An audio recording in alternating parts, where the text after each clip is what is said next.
গণহত্যার দায় স্বীকার করে আওয়ামী লীগকে নিঃশর্ত ক্ষমা চাইতে হবে মন্তব্য করে বিএনপির স্থায়ী কমিটির সদস্য ডক্টর AZM জাহিদ হোসেন বলেছেন, কোনো ব্যক্তি নয়, তাদের ক্ষমা করা বা না করার সিদ্ধান্ত নেবে জনগণ।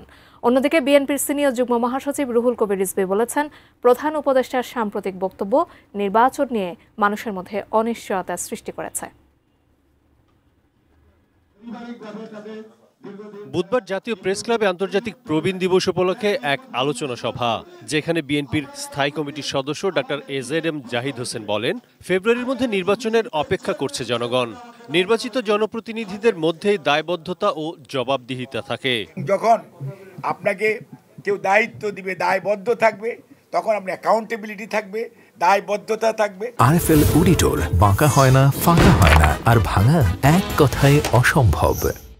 আলোচনা সভা শেষে আওয়ামী লীগের ফিরে আসা নিয়ে প্রধান উপদেষ্টার সাম্প্রতিক বক্তব্যের প্রতিক্রিয়া জানতে চাওয়া হলে ডক্টর জাহিদ হোসেন বলেন, দল হিসেবে তাদের রাজনীতি নিষিদ্ধের সিদ্ধান্ত জনগণের। সত্যিকার রাজনীতিবিদ হলে শেখ হাসিনা দেশ ছেড়ে পালাতেন না বলেও মন্তব্য তার। 5ই আগস্ট উনি পালাতেন না। উনি যদি সত্যিকার অর্থে রাজনীতিবিদ হতেন, তাহলে মাঠে থেকে রাজনীতি মোকাবেলা করতেন। কি হতো? যা হওয়ার সেটা হতো, জেলখানায় যেত।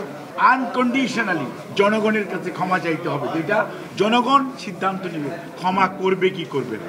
এটি ব্যক্তিগতভাবে কারো করার বিষয় আছে বলে আমি মনে করি। এদিকে আমরা বিএনপি পরিবারের উদ্যোগে দলটির প্রতিষ্ঠাতা জিয়াউর রহমানের সমাধি কমপ্লেক্সের লেকে মাছের পোনা অবমুক্ত করেন বিএনপির সিনিয়র যুগ্ম মহাসচিব রুহুল কবির রিজভী।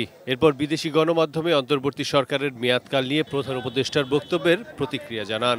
মানুষের আকাঙ্ক্ষা হচ্ছে গণতন্ত্র পুনঃপ্রতিষ্ঠা করা। এখানে অন্তর্বর্তীকালীন সরকারের মেয়াদ কতটুকু হবে, কি হবে, এটা তো নয়।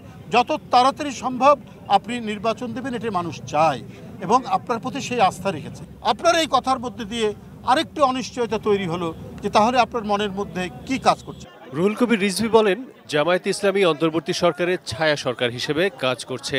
প্রত্যেকটি জায়গায় একটি বিশেষ রাজনৈতিক দল তাদের নাকি প্রভাব প্রতিপত্তি। কেউ বলছেন যে জামায়াতে ইসলাম নাকি এই বর্তমান সরকারের ছায়া সরকার।